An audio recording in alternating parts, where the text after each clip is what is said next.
My name is Conrad, and I never imagined I'd find myself in a situation like this. Looking back, maybe there were signs, little things I brushed off as nothing. But that afternoon, everything changed. It was supposed to be just another business trip. I had a flight scheduled for later that evening, a few meetings lined up over the weekend, and I'd be back home by Monday. Routine. Simple. My wife, Lisbeth, had even helped me pack the night before, kissing me on the cheek and reminding me to call her when I landed. It felt normal. Or at least, I thought it did. I had already been on the road for about 10 minutes when I realized I'd left my travel bag at home. My laptop, my charger, my ID, everything I needed for the trip. It wasn't like me to forget something so important, but I had been distracted lately. Work had been stressful, and I had a lot on my mind. Frustrated, I turned the car around and headed back. The traffic had gotten worse in just those few minutes, and I grumbled under my breath, knowing I'd be cutting it close to make my flight. As I pulled into my neighborhood, I wasn't thinking about anything unusual. I was just annoyed at myself for the inconvenience. Then I saw it. Lisbeth's car was in the driveway, which wasn't surprising. She worked from home most days. But parked right next to it was another car. A silver sedan. I knew that car. It belonged to Teri. Teri was Lisbeth's best friend. Or at least, that's what I had always believed. I had never given much thought to their friendship beyond the occasional girls' night out or weekend brunch. But something about that car sitting there, in my driveway, made my stomach twist into knots. Why? I didn't have an answer. Maybe it was because Lisbeth had told me she had plans to meet Teri downtown for dinner later that evening. Maybe it was because the curtains in our living room were drawn closed. A small detail I normally wouldn't have noticed but suddenly felt glaringly out of place. Something was off. I could feel it. I pulled into the driveway and turned off the engine, my hands gripping the steering wheel as a strange unease settled over me. My brain fought against the feeling, trying to rationalize it. Maybe they were just hanging out before dinner. Maybe they didn't want the sunlight glaring into the house. Maybe I was being ridiculous. But deep down, I already knew. I stepped out of the car, my heart pounding harder than it should have been. My body was reacting before my mind could fully process what I was walking into. Each step toward the front door felt heavier, like I was dragging myself toward something I didn't want to see. The moment I placed my hand on the doorknob, I hesitated. I had two choices. I could walk away, get back in my car, and pretend I never came back. Board my flight, go on my trip, and let whatever was happening inside that house stay unknown. Or I could open the door and face the truth. A truth I wasn't ready for. I stood there, my hand gripping the doorknob, my breath uneven. The weight of uncertainty pressed down on me, and for a split second, I thought about turning around and walking away. If I didn't open that door, if I got back in my car and left for my trip as planned, I could keep pretending. Pretending that my marriage was fine, that Lisbeth was still the woman I had trusted with my heart. But something deep inside me refused to let go. With a slow, steadying breath, I turned the knob and stepped inside. Silence. The house was unusually quiet. Normally, when Lisbeth was home, there'd be some kind of noise. The hum of the TV, soft music playing, the sound of her on the phone. But now, nothing. The stillness gnawed at me, making my skin prickle. I shut the door behind me, the soft click of the lock echoing through the space. My pulse pounded in my ears as I took a few steps forward. The living room was empty, the blinds still drawn tight, casting long shadows across the furniture. A faint scent lingered in the air, familiar, yet out of place. It smelled like her perfume, but stronger than usual, almost overwhelming. And then I heard it. A soft laugh, muffled, coming from upstairs. I froze. It was barely audible, but I knew that laugh. I had heard it countless times, in moments of warmth and love. But there was something different about it now, something that made my stomach twist into knots. My feet moved before my mind could catch up. I stepped lightly, my body on autopilot, moving through the house like a ghost. As I reached the base of the stairs, I could hear them more clearly now, two voices. Low murmurs. One of them was Lisbeth's, the other was Teri's. My heart nearly stopped. I wanted to be wrong. I needed to be wrong. My mind scrambled for excuses, desperate for a logical explanation. Maybe they were just talking. Maybe they were watching a movie. Maybe. Another sound. A rustling of sheets. A sharp inhale. I felt the blood drain from my face. I stood there, staring up at the second floor, at the partially open bedroom door at the end of the hall. Every nerve in my body screamed for me to turn around, to leave, to pretend I never came back. But I couldn't. My legs carried me forward, one slow, deliberate step at a time. As I approached the door, my hands clenched into fists at my sides. The air was thick, suffocating. My heartbeat was so loud I was sure they would hear it. Then, with barely a breath, I pushed the door open, and my world shattered. Lisbeth and Teri were tangled together in my bed. Our bed, sheets barely covering them, their bodies pressed against each other in a way that left no room for misinterpretation. Time stopped. For a few agonizing seconds, neither of them moved. It was as if they were frozen in time, caught in a moment that none of us could take back. My mind reeled, struggling to process what I was seeing. The betrayal hit me like a freight train, knocking the air from my lungs. Then, finally, Lisbeth moved. She turned her head, her eyes meeting mine, wide with shock and something else. Fear? Guilt? Conrad, she started, but the words died in her throat. Teri scrambled to cover herself, her face flushing deep red. I could see the panic in her eyes, the way she searched for something to say, some excuse, some justification. But there was none. I swallowed hard, forcing myself to breathe, to stay in control. You told me you were meeting her for dinner, I said, my voice eerily calm. It wasn't a question. Lisbeth opened her mouth, but no words came out. Her lips trembled, her hands clutching the sheets as if they could somehow shield her from the reality of the situation. I felt hollow. I had imagined many scenarios in my life. Arguments, accidents, even tragedies. But never this. Never walking into my own bedroom and finding my wife like this. Teri finally found her voice. Conrad, I can explain. I laughed. A short, humorless sound that felt foreign even to me. Explain? I repeated, shaking my head. Go ahead. I'd love to hear it. Neither of them spoke. The silence stretched between us, thick and unbearable. And in that moment, standing there in the doorway of the life I thought I had, I realized something. There was no coming back from this. The silence between us was unbearable. I could feel it pressing against my chest, suffocating, heavy with all the words that weren't being said. Lisbeth's lips parted as if she was about to speak, but nothing came out. Her hands clutched at the sheets, her knuckles white. Teri, wrapped in nothing but my wife's betrayal, sat motionless, her expression caught somewhere between guilt and panic. I wanted to scream. I wanted to demand answers, to hear why they did this, how long it had been happening, what it all meant. But I knew, deep down, that no answer would satisfy me. Instead, I exhaled a slow, measured breath and took a step back. Lisbeth finally found her voice. Conrad, please. I held up a hand, stopping her cold. Don't. She flinched. I could barely look at her. My wife. The woman I had built a life with. The woman I trusted, who kissed me goodbye just hours ago, knowing I'd be walking into this. I turned my gaze to Teri instead. How long? She hesitated, her face pale. Conrad, it's not. How long? I repeated, my voice like steel.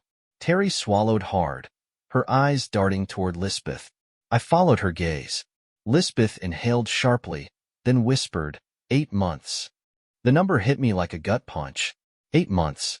For almost a year, my wife had been doing this behind my back, lying to my face, letting me hold her, kiss her, love her, while knowing she was sharing herself with someone else. And not just someone else, her best friend. I let out a bitter laugh. 8 months, I echoed. And all this time, you looked me in the eye and told me you loved me. Lisbeth's face twisted, tears pooling in her eyes. I do love you, Conrad. Don't. I cut her off, my voice eerily calm. You don't get to say that.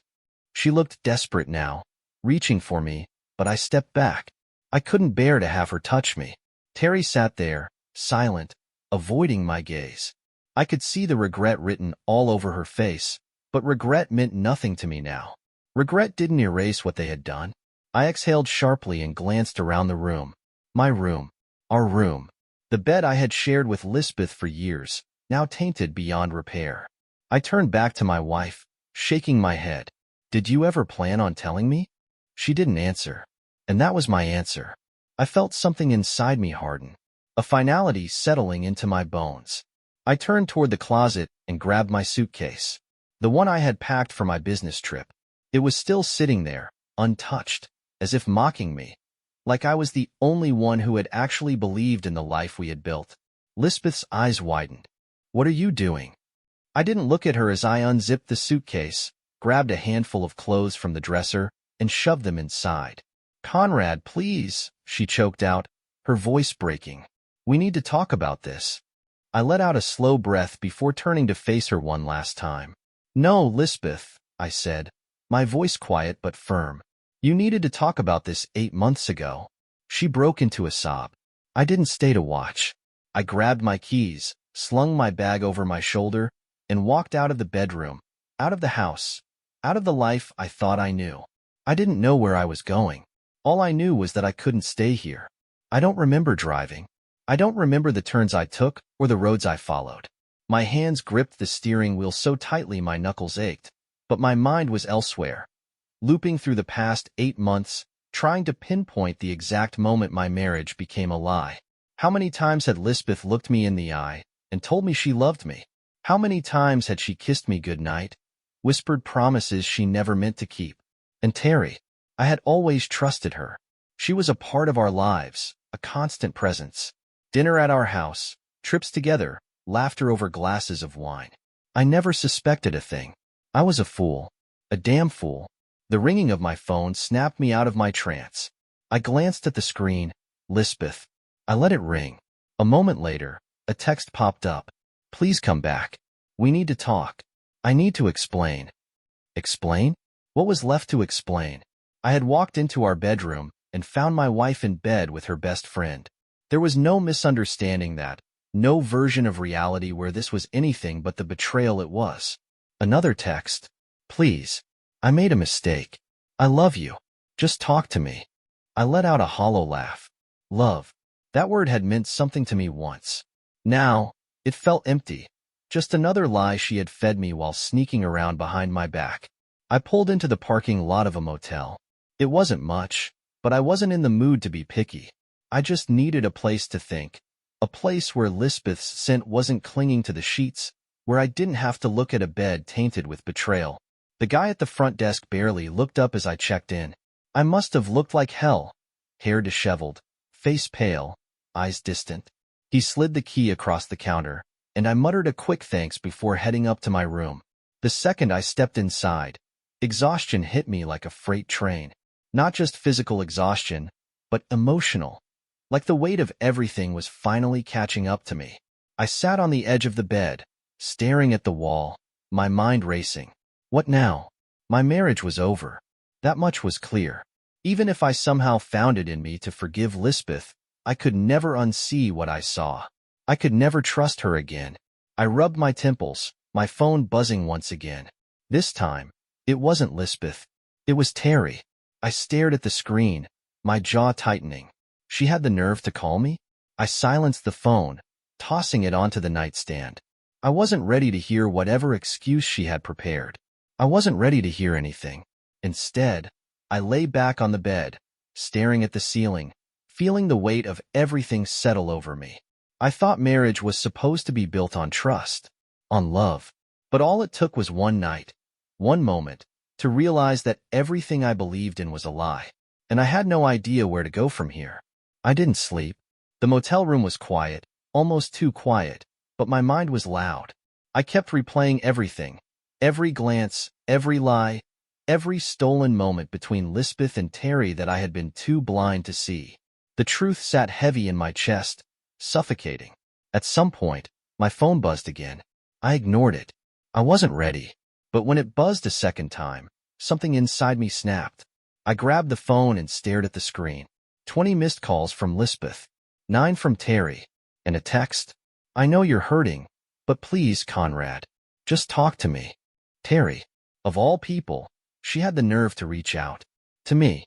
After what she did, after what I saw, I should have blocked her. I should have thrown my phone across the room. But instead, my fingers hovered over the screen before. Against all logic, I called her. She picked up immediately. Conrad, she breathed, like she had been waiting, hoping I would call. I stayed silent. She hesitated. I know you don't want to hear from me right now, but please, I need to say this. I clenched my jaw. Then say it. A pause. Then, it wasn't supposed to happen like this. I laughed bitterly. Oh? How was it supposed to happen, Teri? She exhaled, shaky. I never meant to hurt you. That's funny, I said coldly, because I seem to remember you sleeping with my wife. She sucked in a breath. It wasn't planned, Conrad. It just happened. I closed my eyes. That's the excuse you're going with? It just happened? You have to understand, she said quickly. Lisa and I, it was never supposed to go this far. It started small, just emotions at first. But then, she trailed off. I waited, my grip on the phone tightening. When? My voice was flat. Conrad? When? Teri? I pressed, my patience wearing thin. A beat of silence. Then, finally, she whispered, 10 months ago. I felt my stomach drop. Not 8 months. 10. Lisbeth had lied. Again. I swallowed hard, trying to keep my voice steady. So the whole time? While I was working, while I was planning our anniversary, my breath hitched. All of it was fake? Teri's voice broke. No, it wasn't fake. You have to believe me. It wasn't just about the physical part. There were feelings, but what? My voice was sharp. She hesitated. But she still loves you. I laughed. A sharp, bitter sound. You expect me to believe that? She does, Conrad, Teri insisted. But she's confused. She was too much of a coward to tell you. And she inhaled sharply. I was a coward too. I ran a hand down my face, exhaustion setting in. Why are you telling me this, Teri? Silence. Then, finally, in a small voice, she said, because I hate how this happened. And I hate that I was part of it. I closed my eyes. You were the whole damn thing. She sniffed. I know. I should have hung up. I should have ended the conversation right there. But instead, I asked the question that had been haunting me since the moment I walked into that room. Do you love her? Teri sucked in a sharp breath. I knew the answer before she said it. Yes. I felt something inside me break. I hung up. Then, for the first time since this all started, I let the weight of it crush me. I sat there, phone still clenched in my hand, staring at the empty motel room walls. Teri's voice echoed in my head. Yes. That single word had changed everything. It wasn't just some mistake. It wasn't just about desire or bad choices. It was love. Or at least, they thought it was. My wife, the woman I had built my life with, had fallen in love with her best friend behind my back for 10 months. 10 months. I could feel the anger creeping up again, but it was buried under something even stronger. Exhaustion. Not just from lack of sleep, but from everything. From the weight of knowing that my marriage had been dead long before I even realized it. My phone buzzed again. I didn't want to look, but I did. This time, it was Lisbeth. Please, Conrad, come home. We need to talk. Talk. What was left to say? I had heard everything I needed to hear.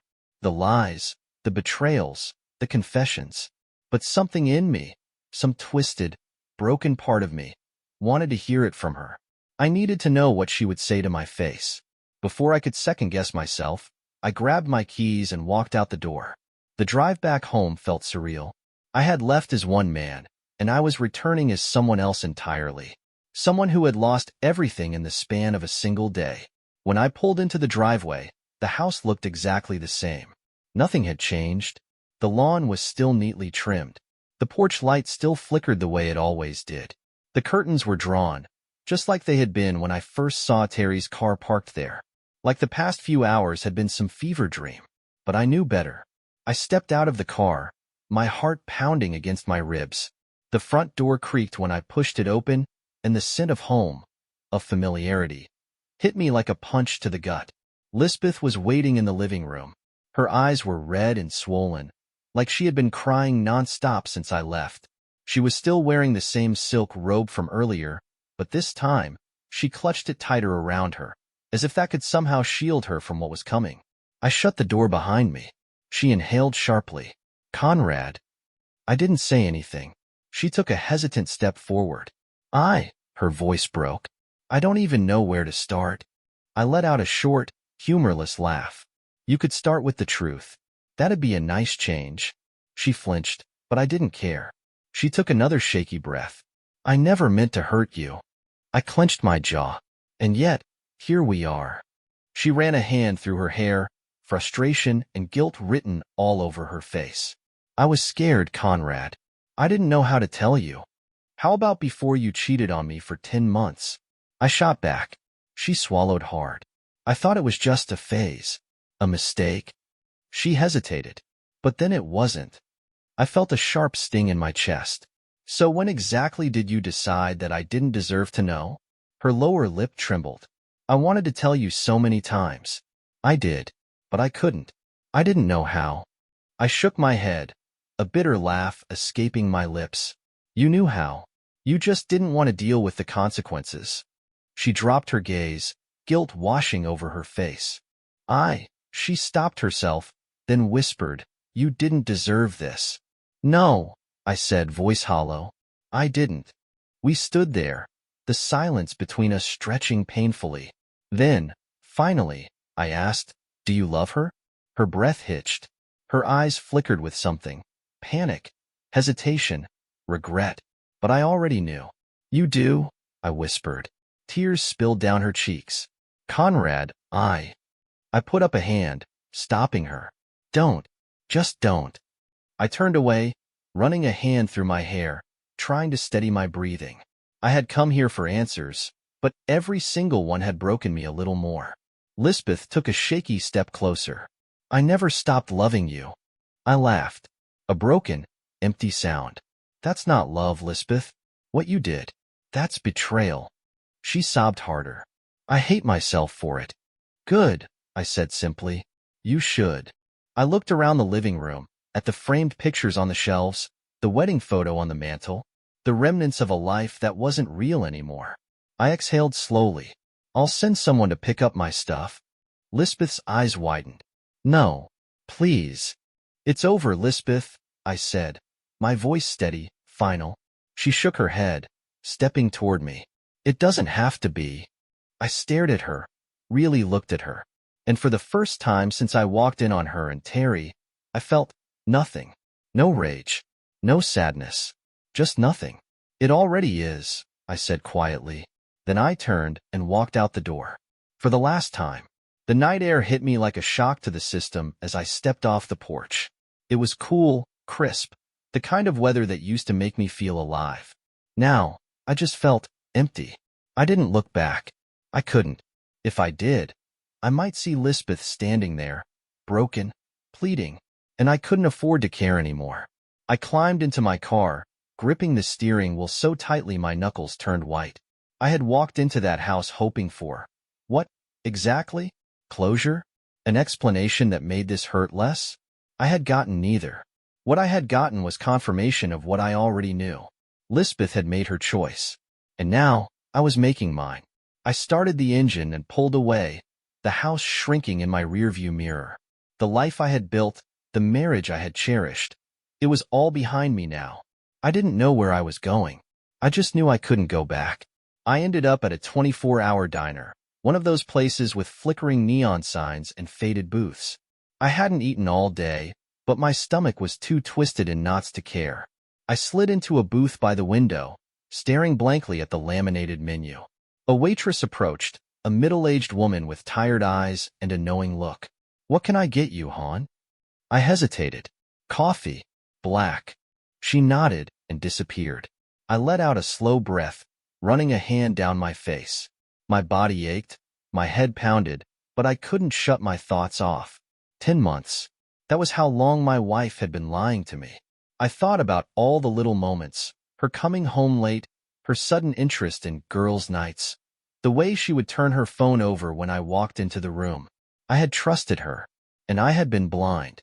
The waitress returned, setting a steaming cup of coffee in front of me. "Rough night?" she asked. I let out a humorless chuckle. "Something like that." She gave me a knowing nod. "Whatever it is, it ain't the end of the world." I nodded, but I wasn't so sure. As she walked away, my phone buzzed again. "Lisbeth." I stared at the screen, my thumb hovering over the decline button. Then, without a second thought, I blocked the number. A deep exhale left my chest, something between relief and exhaustion. For the first time since this nightmare started, I felt like I was taking control. Lisbeth wasn't my problem anymore. I didn't know what the future looked like. I didn't know how long it would take to rebuild myself from this. But I did know one thing. I wasn't going to let her destroy me. The coffee had gone cold by the time I finally looked up from the window. The diner had emptied out a little, the soft hum of conversation fading into the background. Outside, the streetlights cast long shadows, stretching across the pavement like open roads waiting to be traveled. I wasn't the same man who had walked into my house earlier that day. That man had still believed in something that wasn't real. This man, me, was different. He had seen the truth, felt the sharp edges of betrayal, and somehow, he was still standing. I paid my bill and left a generous tip. The waitress had been kind, and tonight, kindness meant something. As I stepped outside, the cool air filled my lungs, and for the first time in what felt like forever, I felt light. Not because I had moved on, not yet, but because I knew I would. I wasn't going to be the man Lisbeth broke. I was going to be the man who rebuilt himself from the ground up. I slid into my car, gripping the steering wheel as a strange sense of clarity washed over me. My life wasn't over. It was just beginning, and I had no idea where I was going. But wherever it was, it would be mine.